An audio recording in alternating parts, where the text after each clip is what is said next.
So we talk about the business transaction. Economic transaction होते हैं, हो सकता है क्रेडिट या कैश में हो सकता है। क्रेडिट गुड्स फाइनल इंटरमीडिएट हो सकते हैं। Debit what's coming, credit what's goes out. Stock हमेशा क्या होगा, टेंजिबल होगा, मतलब जिससे छू पाओगे जो भी आपका स्टॉक होगा।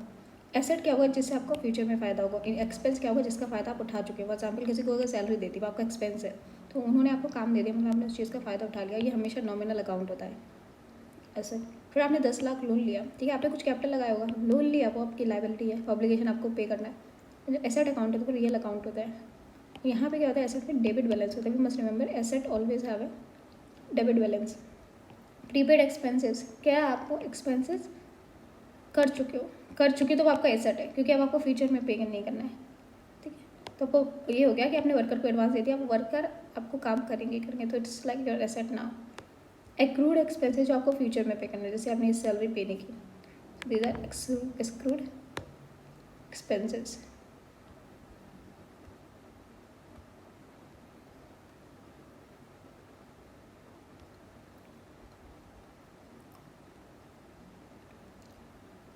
Now definition of accounting. Accounting is a process of recording, summarizing, reporting, analyzing required financial information related to the economic event of our organization to the interested user of decision making.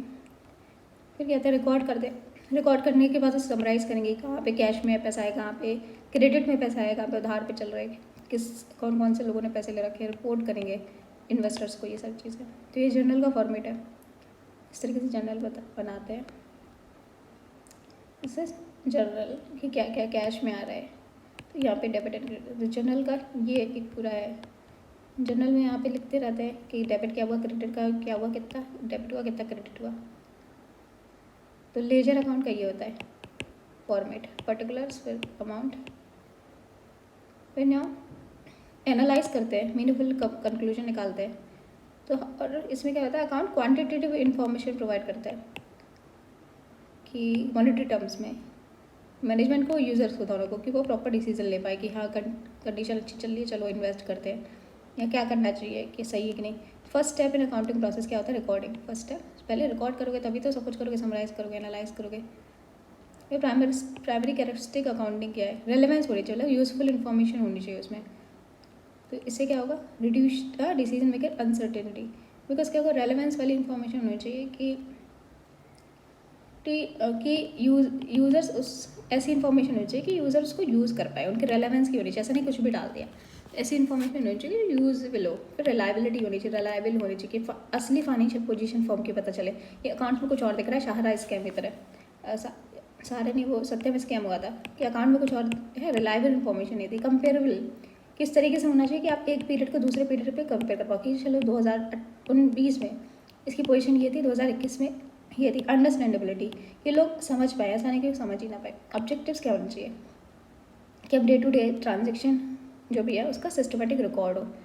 फिर to protect business properties, क्योंकि protection तभी होगा, unjustified unwarranted use नहीं होगा जब उसकी proper accounting करोगे कि ऐसा कोई चीज़ तो नहीं पड़ी जो आइडल है, अनयूटिलाइज है, उसको यूटिलाइज करो, पैसे निकालवाओ उससे, पैसे निकालो उस चीज़ से, ऐसे ही पड़ी हुई है। प्रॉफिट, तो नेट प्रॉफिट और नेट लॉस है, ठीक है, वो देख सकते हैं उससे। फाइनेंशियल पोजीशन, बैलेंस शीट बताती है फाइनेंशियल पोजीशन क्या है, क्या क्या लाइबिलिटीज़ है, क्या एसेट्स है कंपनी के। डिसीजन मेकिंग कर ले पाते जब आपके पास इन्फॉर्मेशन होती है। और इससे क्या होता है, इंफॉर्मेशन सिस्टम की तरह काम करता है। तो इससे क्या होता है, अप्रोप्रिएट डिसीजन ले पाते हैं। रोल ऑफ अकाउंटिंग, तो बहुत सारे मतलब ट्रांजेक्शन होते हैं, तो आप सब कुछ याद नहीं रख सकते, तो इसलिए आपको क्या करना चाहिए, उसको अकाउंट मेंटेन करना चाहिए कि हाँ ये चीज़ें आ गई। फिर यूनिफॉर्म प्रैक्टिसेस फॉलो करते हैं सब लोग, तो आप कंपेयर कर सकते हो अच्छा इस साल ये फ़ायदा हुआ था, इस साल ये नुकसान हुआ था। और generally accepted accounting principle use किए जाते हैं और एविडेंस की तरह काम करते हैं ना, कोर्ट ऑफ लॉ। तो आप दिखा सकते हो ये हमारे कंपनी का अकाउंट है, ये सब है, ये सब है, ये हमारी प्रॉपर्टी है, तो कोर्ट्स ऑफ लॉ में एविडेंस की तरह यूज़ कर सकते हैं। सोल्ड एज ए ग्रोइंग, जब आप सोल्ड करते हो तो आप प्रॉपर प्राइस आप बता पाते हो कि अच्छा ये सारी हमारी एसेट है, इनकी ये पैसे हैं, ये पे करोगे तभी आपको मिलेगा। फिर true and fair profit and loss of the company is run by preparing trade and profit and loss account. Trade and profit and loss account बनाने से हमें ट्रू फेयर एंड प्रॉफिट के बारे में पता चलता है कंपनी के।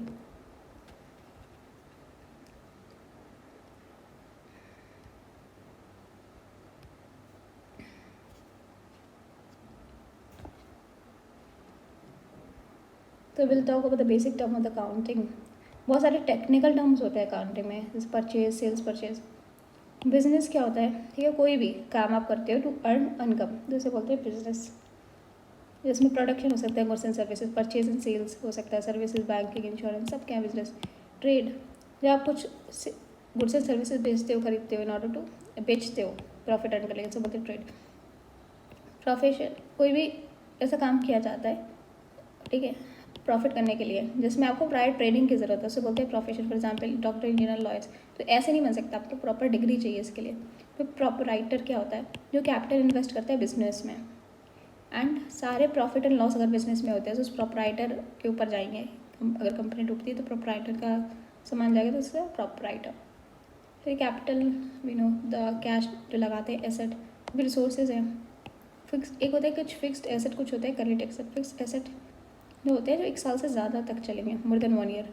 करेंट एसेट होते हैं जो अप टू 1 ईयर यूज़ होंगे, जैसे रॉ मटेरियल है, finish good, debtors, cash balance, bank balance, ये sir current asset. Even cash, even this cash balance and bank balance is a current asset. Land, plant, machinery is a fixed asset. तो cash balance और bank balance तो आता जाता रहता है ना, तो इट्स नॉट फिक्स्ड बैलेंस ना, करंट एसेट ही होगा। फिक्स्ड एसेट तो वो होता है ना जो हमेशा रहेगा, 1 साल से ज़्यादा भी रहेगा। मशीन है, लैंड है, फर्नीचर है, मशीन ख़राब हो सकती है, ऐसा थोड़ी ना आपको छोड़ के चलेगी। वैसे पैसा, कैश बैलेंस है और बैंक बैलेंस है, ये आपका क्या है, ये करंट एसेट है।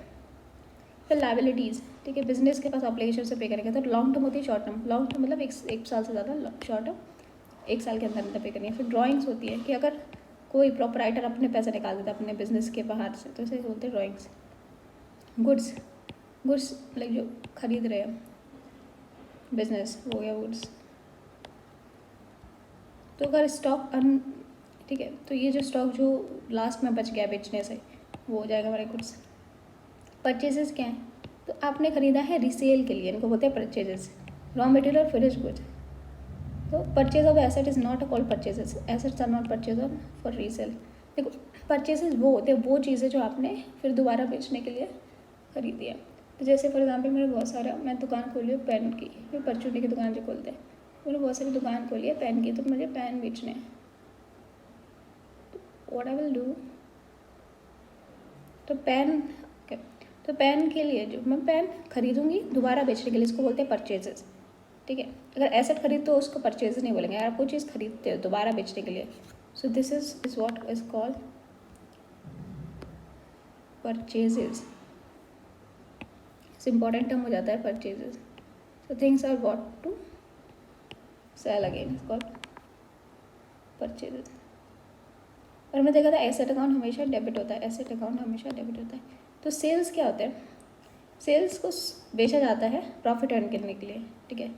तो कुछ भी बेचा जाता है प्रॉफिट अर्न करने के लिए। तो कैश सेल्स हो सकते हैं, मतलब कैश मिल गया आपको, क्रेडिट से उधार पे दिया। परचेज रिटर्न क्या होता है कि आपने जो भी बिजनेस में कुछ परचेज करा था दोबारा बेचने के लिए, वो रिटर्न कर दिया कोई रीज़न की वजह से, बोलते हैं परचेज रिटर्न। सेल्स रिटर्न कि आपने कोई बेचा, कस्टमर ने आपको वापस कर दिया, वो सेल्स रिटर्न हो जाएगा। तो स्टॉक्स क्या होता है, गुड्स जो अनसोल्ड रह गए बिजनेस में at the end of the year, इसको बोलते हैं स्टॉक। तो एक होता है क्लोजिंग स्टॉक, होता है ओपनिंग स्टॉक। फिर रेवेन्यू, प्रॉफिट क्या होता है, रेवेन्यू माइनस एक्सपेंसेस। तो एक तो रेवेन्यू है, आपको सारे पैसे आ गए, फिर आपका जो भी खर्चा हुआ था उस सेल करने में, चीप प्रोडक्ट खरीदने में या बनाने में, तो वो माइनस, इसके एक्सपेंस माइनस कर देंगे, उसको बिल कर देता प्रॉफिट। तो वो रेवेन्यू क्या होता है, amount receive by business for selling good. तो हमें रेवेन्यू याद रखना है। रेवेन्यू ऐसा नहीं होता कि आपको वो पैसे मिल गए, रेवेन्यू होता है कि आपका रेवेन्यू आ गया, ठीक है। लेकिन फिर क्या होगा, एक्सपेंस को भी तो माइनस करोगे। तो amount is receive from day to business activity, rent, interest, commission, discount, dividend. Expense क्या होता है, जो भी आपका पैसा लगा गुड्स एंड सर्विसेज को प्रोड्यूस करने में, तो expense is a nominal account, you must remember. उसी एक्सपेंस जो भी है, एक्सपेंस द नॉमिनल अकाउंट। तो परचेज हमने किया गुड्स, ठीक है, something goods bought to sold, तो आप कुछ खरीद रहे हो दोबारा बेचने के लिए। रेवेन्यू क्या हो गया, हमारा प्रॉफिट क्या होता है, रेवेन्यू माइनस एक्सपेंस। एक्सपेंस क्या होता है हमारा भी है, इट इज़ नॉमिनल अकाउंट। और हमारा एसेट क्या होता है, एसेट हमेशा क्या होता है, debit. We have seen it somewhere.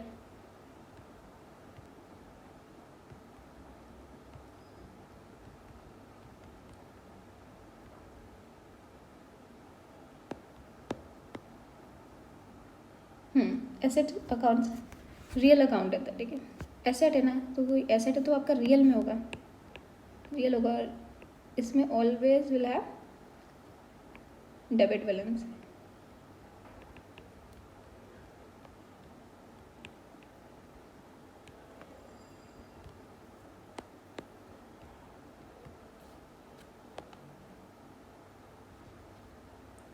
See limitation now.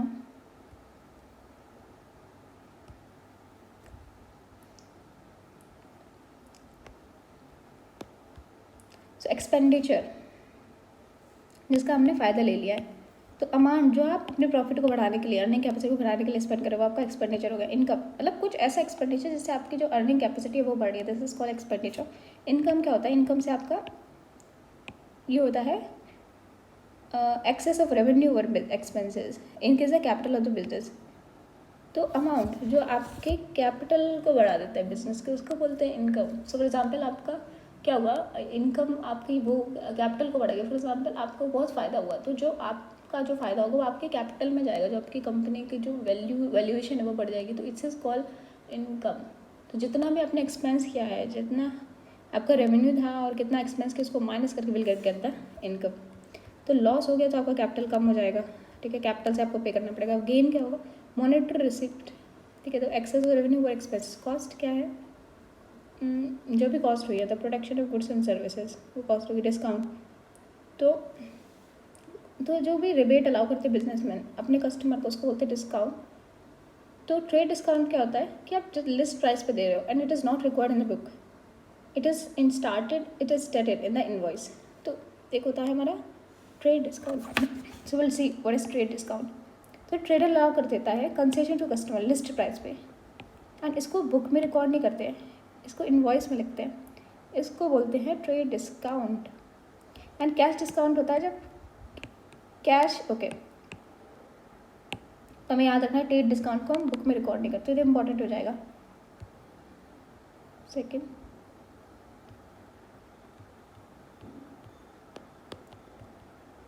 ठीक है। तो डिस्काउंट के दो टाइप होते हैं, so one is trade discount and other is cash discount. तो ट्रेड डिस्काउंट तब होता है जब आप क्या करो, कस्टमर को लिस्ट प्राइस पे बेच रहे हो, ठीक है। कंसेशन लिस्ट प्राइस पे क्या कर रहे हो? कंसेशन अलाउ कर रहे हो, कंसेशन अलाउ करो लिस्ट प्राइस की, आप लिस्ट प्राइस से कम पैसे दे दो। सपोज 20 रुपये की चीज़ है 10 रुपये में दे दो, तो इसको आप बुक में रिकॉर्ड नहीं करते, ठीक है, आप इनवॉइस में लिखते हो, क्योंकि आपने बेचा होगा उसमें इनवॉइस में से लिस्ट कर देते हो। You know not record it in books. Cash account में क्या करते हैं, आप किसी को अपने कस्टमर से बोलो कि आप कैश में दे दो, हमें फ़ायदा हो जाएगा। तो आप अपने कस्टमर को इनकरेज करने के लिए व्हाट यू आर सेइंग कि आप हमें पेमेंट कर दो बाई कैश और चेक, तो कस्टमर को इनकरेज करने के लिए जो आप डिस्काउंट दोगे, आप बोलोगे अगर आप हमें कैश में पेमेंट करोगे ना तो आपको हम 100 रुपये की चीज़ ना 90 रुपये में दे देंगे।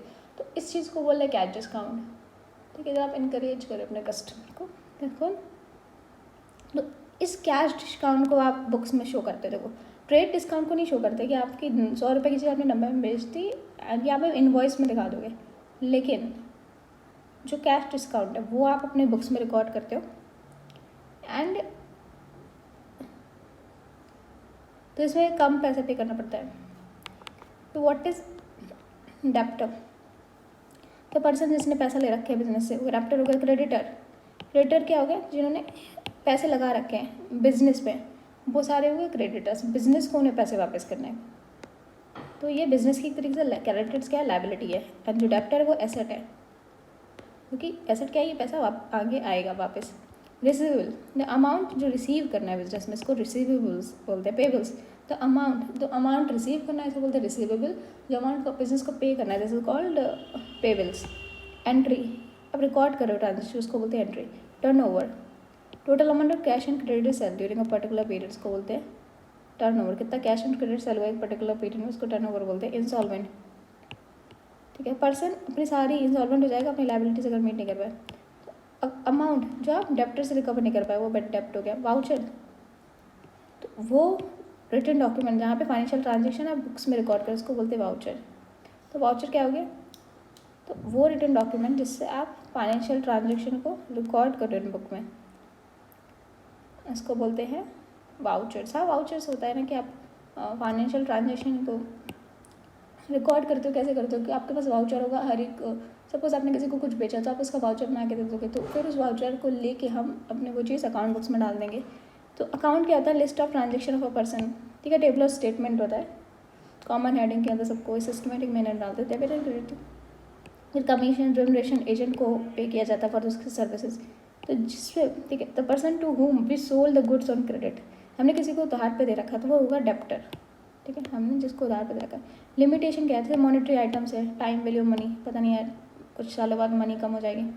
सिक्रेसी होती है, अल्टरनेटिव मेथड्स को रिकमेंड किया जाता है लेकिन कंपेयर नहीं कर पाएंगे। अकाउंटिंग प्रिंसिपल के काफ़ी डिस्टेंट होते हैं, पास्ट इवेंट को रिकॉर्ड करना, एलोकेशन टू द प्रॉब्लम, तो ये सारे प्रॉब्लम्स हैं। Reporting only in monetary term, तो इसमें क्या होता है, सिर्फ मनी में करते हैं, काफ़ी इंपॉर्टेंट चीज़ें होती है वो नहीं मनी के टर्म में आप नहीं दिखा सकते, एग्जैक्ट फाइनेंशियल पोजीशन से पता नहीं चल पाती। फिर time value of money inflation आ गया तो इससे क्या होता है, असली फाइनेंशियल पोजीशन नहीं पता चलती। फिर अल्टरनेटिव मेथड्स की बात कर दी जाती है कि आप डेप्रिसिएशन एसेट और वैल्यूएशन ऑफ द स्टॉक जो भी आप कर रहे हो ना उसके लिए अल्टर मेथड यूज़ करो, लेकिन ये क्या होता है, मिसलीडिंग हो सकता है अल्टरनेटिव मेथड। फिर स्टेट ऑफ अकाउंट प्रिंसिपल हमेशा ये ट्रू एंड फेयर पिक्चर नहीं दिखाती है बिजनेस की, जैसे फिक्स एसेट है, ठीक है, उनको दिखाया जाता है कि उनका डेप्रिसिएशन हो गया, लेकिन जब इन्फ्लेशन होता है तो रियल पोजीशन नहीं दिखाई जाती कि इन्फ्लेशन हो गया तो इतना फ़र्क पड़ा है उसमें। फिर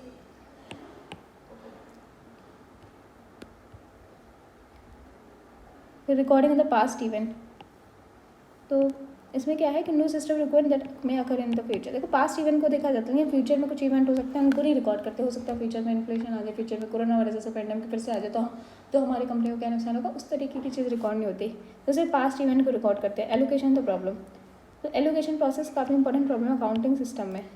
इसमें क्या होता है, जब वैल्यू फिक्स एग्जॉस्ट हो जाती है एलोकेटेड पीरियड में। सीक्रेसी रहती है, tendency for secret reserves, secret reserves रखते हैं कंपनी इंटरनेशनली बाई इंक्रीजिंग और डिक्रीजिंग एसेट लायबिलिटीज, उसे ट्रू पिक्चर फाइनेंशियल नहीं पता चलती।